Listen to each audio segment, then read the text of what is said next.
Nah, bab 1, bab 2 sudah.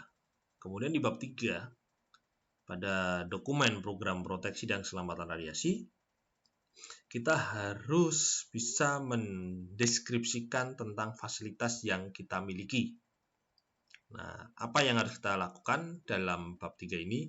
Yang pertama, jelaskan tentang deskripsi lokasi, kegiatan, dan lingkup pekerjaan yang dilakukan serta spesifikasi teknis peralatan yang digunakan. Misalnya, kita bekerja menggunakan peralatan X-ray machine seperti itu, ya kan? X-ray untuk kegiatan radiografi. Nah, saudara bisa menjelaskan, misalnya kalau di fasilitas itu ada bunker ya, kita akan menggunakan bunker untuk melakukan kegiatan radiografi. Saudara bisa menggambar denahnya, denah dari fasilitas tadi. Oh, pesawat X-ray-nya akan ada di tengah-tengah dari bunker tersebut. Kemudian seperti itu. Nah, kemudian di mana ruang operatornya? Di mana ruang gelapnya untuk cuci film? Ya, seperti itu. Jadi jelas deskripsi lokasinya. Lokasi penggunaan pesawat Sinar X ini akan berada di fasilitas bunker mana. Misalnya kalau di McDermott itu di bunker East Yard misal seperti itu, atau di bunker Shop, di bunker Exotic misal seperti itu. Ya kan? Sudah jelaskan. Ada denahnya. Oh, di sini namanya bunker Exotic. Kemudian fasah bunkernya saudara jelaskan. Oh, dengan ketebalan dindingnya berapa. Seperti itu. Di mana operator akan bersembunyi pada saat melaksanakan kegiatan itu. Dan seterusnya. Kemudian bercerita juga peralatan yang akan digunakan. Oh, saya menggunakan pesawat Sinar X, misalnya mereknya Rigaku, dengan QV-nya berapa, MA-nya berapa. Seperti itu. Atau teman-teman menggunakan pesawat, kamera gamma, misalnya Sentinel. Sentinel tipenya berapa, ya kan? Source-nya apa? Apakah iridium? Apakah source-nya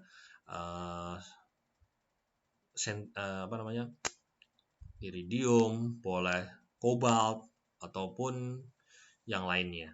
Seperti itu. Harus dijelaskan aktivitasnya berapa sumber itu. Ya. Jadi di sini harus detail teman-teman menjelaskan. Bukan cuma deskripsi lokasinya, tetapi juga kegiatan dan pekerjaan yang dilakukan, serta spesifik peralatan teknis yang digunakan. Contohnya seperti ini, kita bisa misalnya ini menggunakan radiographic tube, ya kan? Kemudian di sini operating console-nya ada di sini otomatis, ya kan? Kemudian ini misalnya ini salah satu contohnya ini adalah pada pembuat ini menggunakan X-ray. Ada darkroom-nya di sini, ini bisa untuk lewat ke sini, ada toilet sebelah sini, dan ini ada ketebalannya harus dijelaskan, nanti ada di penjelasannya, ini hanya detail gambarnya, dan ada nanti di penjelasannya, seperti itu, lu jelaskan. Peralatannya apa, kalau kebetulan ini adalah menggunakan pesawat Sinar X fluorescent, seperti itu, untuk di bandara. Kemudian, uraikan tindakan keselamatan yang dilakukan pada saat melakukan pekerjaan. Jadi pada saat teman-teman melaksanakan pekerjaan itu, apa yang dilakukan oleh teman-teman? Uraikanlah, silahkan saudara uraikan. Ya. Misalnya, memasang tali kuning pada area radiasi yang telah ditentukan, memasang tanda peringatan bahaya radiasi, menyalakan lampu, ya kan? Lampu alarm, ya misalnya seperti itu. Oke. Jadi yang jelas tahapan-tahapan kegiatannya itu saudara juga jelaskan. Itu. Di bab 3 ini sebetulnya adalah kalau kita mau biasa membuat sebuah proposal penelitian itu, ini bicara tentang metodologi penelitiannya, atau tahapan, atau langkahnya, seperti itu. Jadi nantinya pasti akan banyak bicara alat dan bahan, bagaimana metodenya pelaksanaannya, atau langkah-langkah pelaksanaannya, seperti itu. Itu di bab 3, sama. Kita bicara dengan deskripsi fasilitas. Oke. Nah,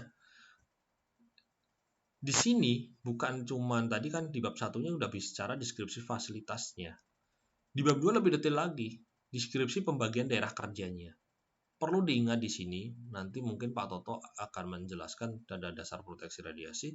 Di situ ada namanya pembagian daerah kerja. Tapi sebelumnya saya juga pada kesempatan ini akan saya coba memberikan informasi terlebih dahulu secara singkat.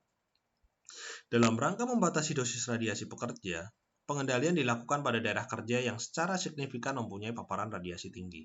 Ya, itu perlu dikendalikan. Ada paparan radiasi tinggi, nggak boleh kita sebagai PPR diam aja. Kita harus punya kewajiban untuk mengendalikan paparan tersebut.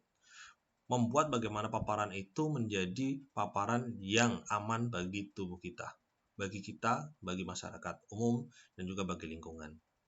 Nah, daerah yang memiliki potensi bahaya radiasi tinggi dan kontaminasi itu biasanya kita sebut dengan daerah pengendalian. Nah, di bab ini teman-teman harus menjelaskan persyaratan-persyaratan proteksi radiasi termasuk pengukuran tingkat radiasi di daerah pengendalian.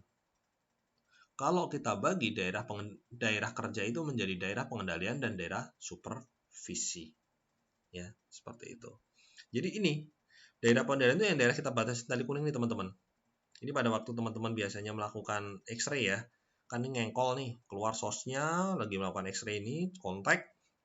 Tapi sebelum ini teman-teman harus membatasi daerah ini dengan masang tali kuning dan dikasih ini tanda radiasi. Dan pada tali daerah ini teman-teman punya kewajiban untuk apa? Mengukur paparannya. Seperti itu. Ya, itu. Nah, menurut pasal 26 ya, masih di Perka nomor 4 ini tahun 2013. Jadi kalau pembagian daerah kerja perlu diingat lagi nih, ini clue juga loh ya. Pasal 26. Ada namanya daerah pengendalian dan daerah supervisi. Teman-teman perlu tahu di sini. Ini sering muncul juga kalau teman saya Pak Parno dari Pusdiklat itu selalu bicara jadi duit. Nah, artinya apa? Ini akan muncul di soal. Sering banget muncul di soal. Apa yang disebut dengan daerah pengendalian? Itu pertanyaannya.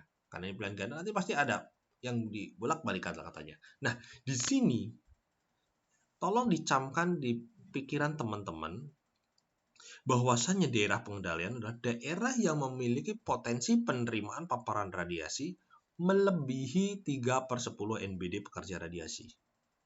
NBD pekerja radiasi adalah 20 milisievert per tahun, ya kan? Jadi ini 3/10-nya atau sekitar 6 milisievert dari pekerja radiasi. Dan yang utamanya adanya potensi kontaminasi. Seperti itu. Jadi harus ada potensi kontaminasi yang utama. Ya. Dari ini lebih dari 3/10 dan ada kontaminasi. Paling utamanya adanya dua statement ini.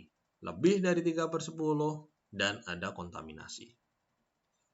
Sedangkan cirinya lagi, ciri dari daerah pengendalian itu adalah dibatasin tali kuning. Jadi teman-teman harus membatasi tali kuning itu apa? Ya ini di daerah pengendalian ini. Makanya teman-teman wajib untuk mengukurnya. Pertanyaan saya, ketika teman-teman sudah membatasi daerah tali kuning, ya kan?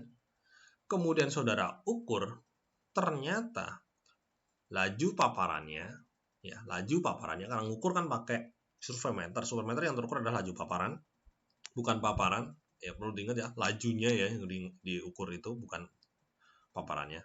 Ternyata laju paparannya itu melebihi dari dosis amannya. Apa yang harus saudara lakukan sebagai PPR? Ini sering muncul juga pada saat wawancara. Yang saudara lakukan adalah merubah perimeternya, merubah posisi dari tali kuning. Kalau diukur melebihi dari laju paparan aman, maka teman-teman harus melebarkan tali kuningnya, ya, membesarkan, merubah perimeter menjadi lebih luas lagi. Tapi ketika kita ukur, dia lebih kecil, ya, ternyata dari perkiraan kita ternyata hasilnya lebih kecil, apa yang saudara lakukan? Yang pertama, teman-teman juga harus berpikir, perlu nggak saudara mengecilkan tadi perimeter tadi? Ada potensi nggak ke situ? Kalau menurut saya, ketika itu sudah kecil dan ya kemungkinan orang mau mendekat ke situ sangat kecil, ya sudah nggak usah dirubah. Tetapi kalau memang harus ada berdampingan dengan kegiatan yang memang urgent, saudara juga harus merubahnya. Jadi kita nggak boleh egois. Udah kecil biarin aja. Nggak seperti itu. Tapi kalau memang ada orang yang perlu untuk mengakses daerah yang sebetulnya aman tadi, tapi karena kita memperkirakan harus kita tutup, setelah kita ukur ternyata itu aman, ya harus kita buka. Kalau nggak ada, misalnya kita udah melakukan kegiatannya jam 10, jam 1 atau jam 3 malam udah sepi, ya nggak usah dirubah. Tapi kalau itu masih jam kerja, ya harus kita sesuaikan lagi perimeternya dengan mengecilkan. Seperti itu. Dan ini sering terjadi di lapangan ketika kita membuat perimeter-perimeter itu. Saya sering bertanya kepada mahasiswa saya, kalau di misalnya kita kerja di daerah kayak di Merin tuh ya. Merin seperti itu kalau di McDermott di Merin itu pinggir laut. Ada batasan yang laut. Apakah perlu kita pasang tali kuning laut itu? Ya tidak perlu. Seperti itu. Nggak perlu. Kecuali di daerah itu tuh sering terjadi ada akses transportasi yang sering ada orang di situ. Nah, itu baru kita lakukan perimeter dengan cara bukan memasang tali kuning, tapi ya kita mengingatkan saja dengan audio visual seperti itu. Nggak mungkin dong kita batasin masang tali kuning di laut, nggak dong seperti itu. Itu daerah pengendalian. Kemudian di daerah supervisi. Dari supervisi ini yaitu potensi penerimaan paparan radiasi individu lebih dari NBD ya, lebih dari NBD masyarakat loh ya, NBD masyarakat. Dan kurang dari 3/10. Jadi adanya lebih dari NBD masyarakat kurang dari 3/10. Kalau NBD masyarakat kan 1 ya. 1 milisievert ya. Seperti itu. Jadi ini 1 sampai sekitar 6 di situ. Kalau yang tadi lebih dari 6 yang di daerah pengendalian untuk pekerja radiasi. Dan yang perlu diingat di daerah supervisi adalah bebas kontaminasi. Oke. Jadi kalau kita ilustrasikan ada sumber radiasi, kemudian ada tali kuning, kemudian itu daerah supervisi. Di dalam tali kuning itu daerah pengendalian. Oke. Seperti itu. Jadi kenapa ada potensi kontaminasi di daerah pengendalian? Karena source-nya ada di situ. Ya, source-nya ada di situ. Misalnya kita menggunakan kamera gamma, source-nya ada di daerah supervisi atau di daerah pengendalian. Ya pastinya ada di daerah pengendalian dong source-nya, bukan di daerah supervisi. Karena kan source itu akan keluar di daerah pengendalian. Maka potensi kontaminasi ya di daerah pengendalian. Nggak mungkin ada potensi kontaminasi di daerah supervisi, kecuali tercecer. Ya, itu. Begitu. Nah, sudah bicara tadi daerahnya. Sekarang kita harus mendeskripsikan peralatannya. Ya nggak mungkin dong kita bekerja tanpa peralatan yang memadai, yang sesuai dengan apa yang akan kita kerjakan. Nggak mungkin. Nah, di sini teman-teman harus menjelaskan tentang perlengkapan proteksi radiasi yang digunakan. Jelaskan peralatannya. Perlengkapan proteksi yang digunakan harus berfungsi dengan baik. Pertama itu fungsi dengan baik, sesuai dengan jenis sumbernya dan energi yang digunakan. Ini penting banget, khusus buat teman-teman PPR. Jangan sampai teman-teman salah memilih peralatan proteksi radiasi. Misalnya, ketika teman-teman membeli peralatan surveimeter, apa yang pertama kali teman-teman lakukan? Ini sering ditanyakan pada saat wawancara. Saudara sebagai PPR diminta oleh pemegang izin untuk membeli surveimeter untuk peralatan surveimeter untuk kegiatan radiografi. Apa yang saudara lakukan pertama? Ini pertanyaan yang menurut saya agak tricky. Kalau teman-teman ya beli aja surveimeter Pak, seperti itu. Surveimeternya analog atau digital misalnya seperti itu. Tapi bukan itu poinnya. Poinnya di sini teman-teman harus membeli surveimeter atau peralatan proteksi radiasi tadi itu yang sesuai dengan jenis sumber dan energinya. Tahapan pertama yang dilakukan apa? Tanyalah. Teman-teman harus bertanya kepada pemegang izin itu atau siapapun yang meminta saudara untuk membeli atau memilih spesifikasi surveimeter, ini nanti sumber yang mau saya pakai apa? Ya. Atau peralatan radiasi X-ray-nya yang mau saya pakai yang seperti apa? Kenapa? Ini sangat ada hubungannya dengan rentang energi yang digunakan terhadap respon energi dari alat ukurnya. Misalnya, teman-teman membeli peralatan surveimeter untuk rentang energi cesium. Sedangkan peralatan radiografi yang saudara gunakan adalah kobalt, di mana energinya kobalt itu lebih besar dibandingkan energinya cesium. Otomatis surveimeter saudara akan out of range, nggak respon, energinya udah kegedean, nggak bisa seperti itu. Jadi harus tanyakan dulu sumbernya apa, peralatan yang mau digunakan apa, cocok. Jangan sampai juga saudara beli surveimeter neutron untuk ngukur radiasi gamma, nggak nyambung. Aman terus lah. Ketika diukur ditanya gimana, aman, ya jelas aman. Kenapa? Nggak terdeteksi. Karena yang diukur gamma, saudara pakai alat ukurnya neutron, nggak akan nyambung. Atau saudara beli alat ukur gamma untuk ngukur alfa, ya nggak bisa juga. Seperti itu. Jadi harus tahu. Yang pertama, teman-teman harus tahu sumbernya. Ketika identifikasi sumbernya, jadi tahu peralatannya akan tepat atau tidak. Masalah nanti akan menggunakan digital atau analog, itu monggo aja. Tapi yang jelas di sini harus ada kesesuaian antara sumber dan energi yang digunakan serta jenis radiasinya terhadap peralatan yang saudara beli atau miliki. Seperti itu. Kemudian, peralatan pemantau tingkat radiasi atau kontaminasi radioaktif di daerah kerja. Ini perlu dilihat ya. Tadi saya bilang ini surveimeter nih yang A nih. Respon energi yang sesuai dengan energi peralatan yang digunakan. Respon energinya, rentang pengukuran yang cukup dengan tingkat radiasi yang diukur, dan kalibrasi. Ini 3 ini penting ketika kita bicara tentang surveimeter. Yang A itu kan surveimeter ya. Respon energi, rentang pengukuran, dan terkalibrasi. Seperti itu.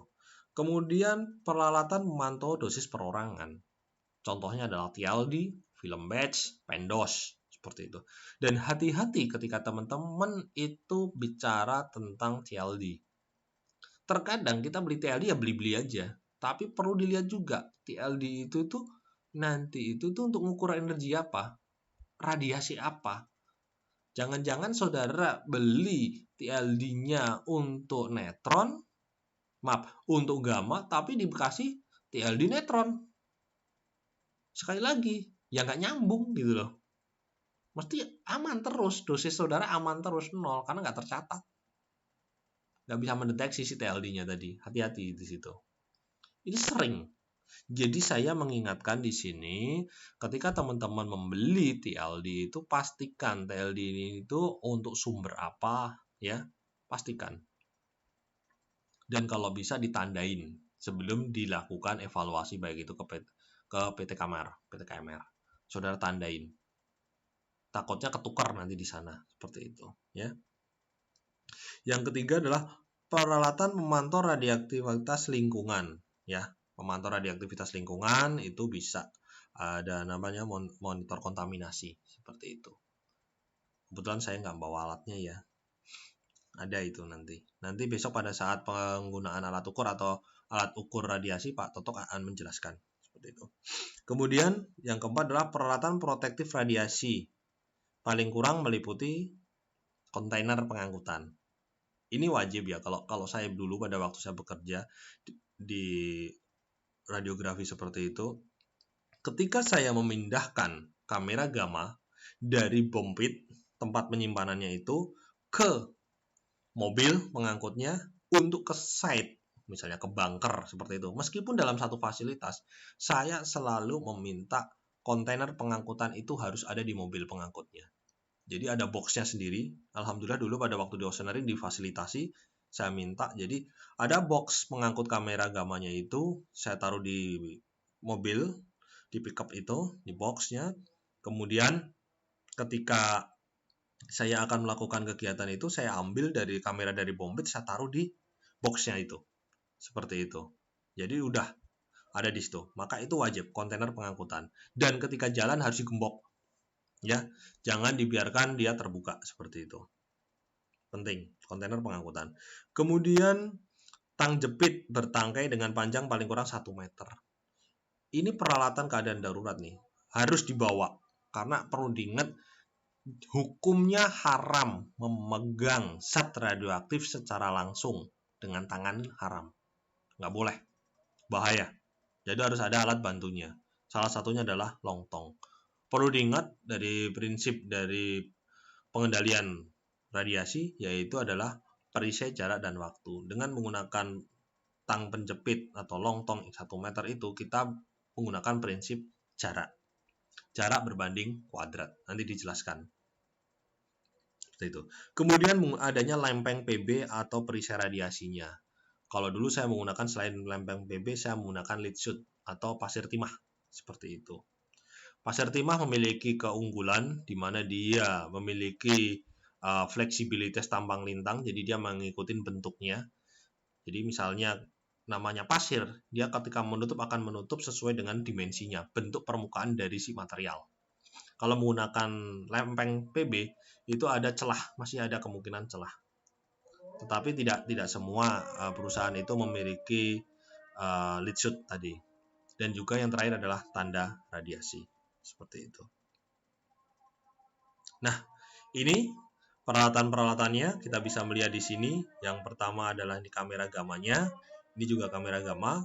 Kemudian di sini ada survei meter. Perlu diingat pembacaannya hati-hati. Ini sering muncul pada saat wawancara. Teman-teman harus bisa membacanya, yaitu milironsen per jam.